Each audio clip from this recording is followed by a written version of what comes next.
السلام علیکم ورحمۃ اللہ وبرکاتہ۔ حضرات محترم، میں ہوں حسن رضا مرتضوی اور آپ میرے ویڈیو کو دیکھ رہے ہیں، تو غور کیجئے گا۔ میں آپ لوگوں کو کچھ ایسی باتیں بتانے جا رہا ہوں جن سے آپ حیرانی ہو جائے گی۔ آپ جانتے بھی نہیں ہیں وہ باتیں ایسی ہوتی ہیں جو آپ غلطیاں ہو رہے ہیں آپ عوام میں، معاشرے میں، اس سے بچنے کے لیے، اس سے چھٹکارا پانے کے لیے وہ باتیں ہیں۔ تو باتیں کیا ہیں؟ اب وضو کرنے کا طریقہ بہت سے انسان کو نہیں معلوم۔ انسان کو نہیں معلوم وضو کرنے سے کتنا ثواب ملتا ہے، وہ تو انسان ہی جانتا ہے۔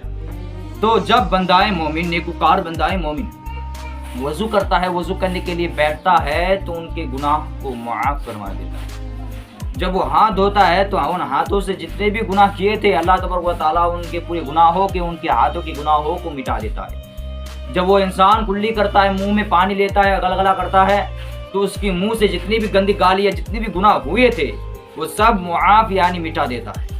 جب بندہ مومن ناک میں پانی ڈالتا ہے، ناک میں پانی چڑھاتا ہے، تب ان کے ناک سے جتنے بھی گناہ ہوئے تھے، جتنی بھی غلط چیزیں سونگھے تھے، ان سب کو اللہ تبارک و تعالیٰ مٹا دیتا ہے۔ جب بندہ مومن چہرے کو دھوتا ہے تو ان کے چہرے سے، آنکھوں سے جتنی بھی گناہیں ہوئی تھی سب کو اللہ تبارک و تعالیٰ مٹا دیتا ہے۔ جب وہ بندہ مومن سر کا یعنی ہاتھوں کو کہنیوں سمیت دھوتا ہے 3 مرتبہ، تو ان کے ہاتھوں سے جتنے بھی گناہ ہوئے تھے سب کو اللہ تبارک و تعالیٰ مٹا دیتا ہے۔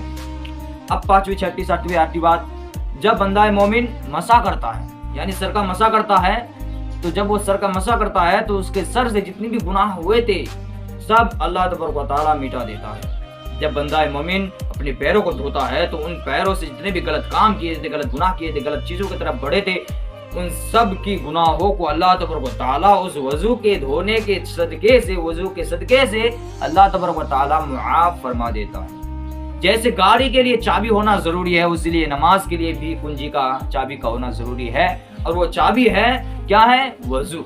جن کا وضو نہیں ان کی نماز نہیں۔